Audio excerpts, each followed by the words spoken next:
Porque Tarcísio de Freitas e Ronaldo Caiado participam de audiência na Câmara sobre a PEC da segurança. Os dois devem levar a posição dos estados para a formação do texto final do projeto. Tema que é apontado por muitos como um dos principais para a campanha de 2026. Beatriz Manfredini tem todos os detalhes para a gente a respeito desse assunto. Beatriz, bom dia para você, bem-vinda. Oi, Nonato, bom dia para você também, para a Soraya que está de volta, para todo mundo que nos acompanha aqui no Jornal da Manhã. Olha, os dois vão falar em audiência pública na Câmara dos Deputados agora às 10 horas da manhã. E do lado do governador de São Paulo, Tarcísio de Freitas, o que eu apurei é que ele deve defender durante esse discurso, durante essa fala ali no Congresso Nacional em Brasília, o endurecimento do texto de maneira geral. De acordo com aliados, o governador acredita que a PEC da segurança, nos moldes em que está atualmente, o texto, da forma que está atualmente, tenta ali dar uma resposta rápida para a sociedade, passar algum tipo de sensação de segurança, mas ele vê espaço para que neste momento de discussão, esse texto seja melhor aproveitado e que algumas mudanças sejam feitas justamente no sentido de endurecimento de penas, principalmente, e também de tratamento com criminosos. Então, entre os pontos que o governador de São Paulo deve defender nesse discurso, está, por exemplo, a redução da maioridade penal de 18 para 16 anos ou o aumento do tempo de internação de menores infratores, Para Tarcísio, esses dois mecanismos podem ser efetivos e eficazes no combate à violência pelo país. Além disso, ele também deve defender uma redução da progressão de pena para facções criminosas. Então, também mais um endurecimento nesse sentido das organizações criminosas. Isso um pouco foi preparado para que Tarcísio fale, o que ele preparou, então, para discursar na Câmara dos Deputados agora há pouco. Lembrando, que o governador de Goiás, Ronaldo Caiado, portanto, também será ouvido, assim como o ministro da Justiça, Ricardo Lewandowski. O texto foi enviado pelo governo federal e agora deve sofrer algumas modificações na casa. A expectativa do presidente da Câmara, Hugo Mota, é votar esse texto agora na próxima quinta-feira. Então, já ainda nesta semana, os governadores foram chamados a participar. A saída do governador aqui de São Paulo para Brasília deve ser um bate-volta rápido, justamente com foco na segurança pública e em falar na audiência na Câmara. Tarcísio tem se voltado bastante para temas de segurança pública, tema importante para a população de modo geral, e esse deve ser realmente um bate e volta. O governador não tem outros compromissos na capital federal, planeja realmente um movimento discreto para lá, não tem nenhum outro compromisso previsto, como, por exemplo, visita ao ex-presidente Jair Bolsonaro. Isso deveria ter sido solicitado antes, é um trâmite que demora, então realmente um bate e volta. A previsão é que ele esteja em São Paulo de novo antes do fim da tarde, Nonato. A apuração, portanto, da Beatriz Manfredini aqui para o Jornal da Manhã. Muito obrigado, viu, Beatriz?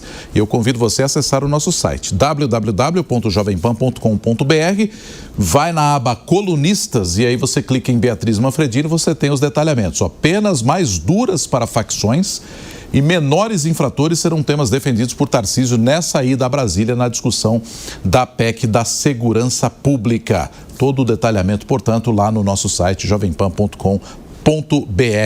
E é assunto também para a gente trazer aqui os nossos comentaristas, José Maria Trindade e Deise Ciocari estão com a gente. Zé Maria, começar essa rodada contigo à medida em que a gente tem a participação de dois governadores. Muito se fala-se de segurança pública que deve ser cuidada por governadores, mas claro que também a participação do governo federal é essencial nesse cenário, até porque, Zé, é tema para a eleição do ano que vem, é tema que preocupa a sociedade e quem quer segurança, quem não quer ficar aí vivendo de insegurança, não quer saber de onde vem essa sensação de segurança, se é do governo estadual ou do governo federal, quer mesmo uma atuação talvez em conjunto, Pois é, Nonato, eu tenho conversado com parlamentares que vão a outros países buscar exemplos e eu gosto muito disso. É preciso ver projetos que deram certo, como em alguns pontos dos Estados Unidos, onde existem 21 mil polícias, 21 tipos de polícias, Então, a segurança é distribuída muito bem entre Estado, município, o condado, o município e a União, cada um com a sua função. Uma certa vez eu fui fazer uma matéria, uma entrevista, com o ex-senador Romeu Tuma, de São Paulo. Ele apresentou um projeto para criar aqui no Brasil a figura do xerife. eu confesso que fui fazer uma matéria meio irônica, né, diferente e tal, mas vi que funcionava e funciona. Um xerife eleito pelo município que conhece a todos, inclusive os bandidos de estimação ali perto dele. Então é preciso ouvir e é preciso ir atrás de exemplos. Essa PEC da segurança pública, ela deve ser aprovada, discutida, modificada e aprovada sim. É preciso mudar a Constituição. Não há como mudar o país que está tomado pelo crime organizado sem mexer na Constituição. O deputado Kim Kataguiri me disse, inclusive, que essa Constituição não dá. É preciso trocar e subtrair, inclusive, direitos individuais de quem lida com facção. Eles podem tudo e o agente da lei é muito limitado. A insegurança jurídica que atinge, neste momento, o profissional da segurança pública é impeditivo de ação. Então, é bom que os governadores discutam com os deputados e senadores exatamente essa emenda à Constituição. A gente já sabe a posição dos dois, o Ronaldo Caiado critica desde o início, né, essa tentativa de tomar parte das competências dos estados. Ele diz até que o governo federal comandaria polícias estaduais e os governadores pagariam a conta os salários, né? Isso já foi modificado, não é mais assim. Então, acho que os deputados devem aprovar esta PEC modificada, debatida, mas tem que aprovar. Ô Deise, na sua avaliação, o que poderia ser uma PEC da segurança mais robusta e até mesmo ousada? Nossa, Soraya, se eu tivesse essa resposta, a vida mudaria. Mas a PEC da segurança pública, ela tem alguns problemas que são estruturais e eu entendo essa defesa árdua do Caiado e do Tarcísio, principalmente o Caiado e o Tarcísio. Porque o que acontece? É claro que a gente aplaude essa ambição de colocar a PEC da segurança num tema nacional, né, no assunto nacional. Mas tem um ponto de centralização aí que é muito forte. E é justamente o motivo da crítica do Caiado e do Tarcísio. Porque o que tem acontecido é justamente isso que até o Zé Maria tocou aqui inicialmente.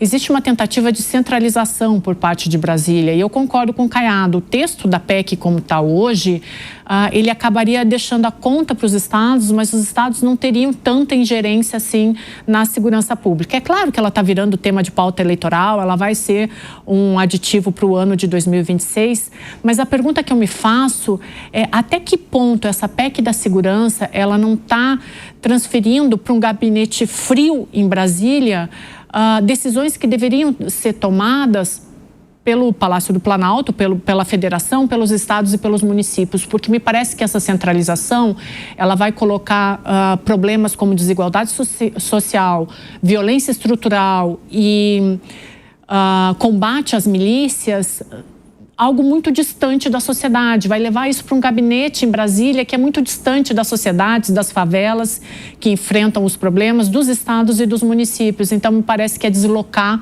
o problema e não resolver a questão da segurança pública, que deveria começar, Soraya, e aí respondendo muito superficialmente a tua pergunta, por uma união entre estados, municípios e federação. E é tudo que a gente não está vendo agora. Então, parece que o problema vai ser transferido lá para Brasília e a coisa vai ficar assim mesmo.